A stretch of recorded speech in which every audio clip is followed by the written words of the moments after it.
j'ai 18 ans, je suis en prépa TPC, technologie physique chimie et j'ai eu mon bac STL euh, en juin 2015. Pour la narcolepsie, vraiment ce que c'est, les seules questions qui peuvent savoir si la personne est vraiment atteinte de narcolepsie ou pas, c'est si on lui pose une question en lui demandant est-ce que assis tu as envie de dormir. C'est-à-dire que si tu es assise au calme, par exemple après un déjeuner, un repas, est-ce que tu as envie de dormir. Et elle doit savoir sur une échelle de 0 à 4 dire jamais, souvent, des fois ou tous les jours. Euh, Si en parlant, on a envie de dormir, ça veut dire, enfin, si des fois en parlant on a envie de dormir, si en mangeant on a envie de dormir, si assis ou calme on a envie de dormir, si en lisant un livre on a envie de dormir, si en regardant la télé on a envie de dormir, si j'attends le bus à une station, est-ce que j'ai envie de dormir. Après, ça c'est si on a envie de dormir, et après il y a combien de temps, en combien de temps j'ai envie de dormir, c'est-à-dire que si je suis dans les bouchons, est-ce que je vais avoir envie de dormir. Oui, dans les voitures. Si je suis dans le métro, est-ce que je vais avoir envie de dormir. Oui.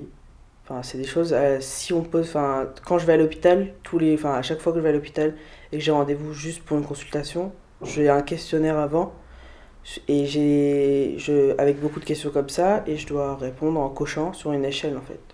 Et ça, ce sont les échelles de somnolence, et les échelles qui déterminent vraiment les cas de narcolepsie. Et les personnes qui sont atteintes de ça, on a l'impression que ce questionnaire-là nous connaît mieux que tout le monde en fait. Parce que c'est vraiment des choses qu'on vit tous les jours. Déjà, j'ai beaucoup de mal à dormir la nuit, contrairement à ce qu'on peut croire quand on dit que la narcolepsie, c'est des personnes qui dorment beaucoup. J'ai un sommeil très agité la nuit, c'est-à-dire que je peux dormir 1 heure, 2 heures, mais je vais me réveiller et après je vais avoir du mal à m'endormir. Sinon, dès que le matin, je vais prendre l'exemple d'une journée où je ne prends pas de médicaments et où je suis normal, on va dire. Euh, Quand je suis dans mon lit, j'ai pas envie de me lever. J'ai qu'une envie, c'est de rester dans mon lit. Sauf que si je reste 10 minutes après, je vais encore me rendormir et ça s'accumule, ça s'accumule. Si je me lève, par exemple, je vais me lever, je vais prendre mon petit déj et je vais regarder la télé. En regardant la télé, je vais dormir. Je vais me réveiller surtout qu'en fait, à ce moment, c'est des moments où je lutte en fait, c'est-à-dire que un peu comme si on n'avait pas dormi depuis des jours et on essaie de lutter, mais on n'y arrive pas. Donc et puis ce qui est marquant, c'est qu'en fait, quand je dors, j'ai l'impression d'avoir été éveillé en même temps. C'est-à-dire que si je suis devant la télé et que j'entends de la musique et que je m'endors pendant la musique, j'ai l'impression enfin, je sais quelle musique est passée en fait.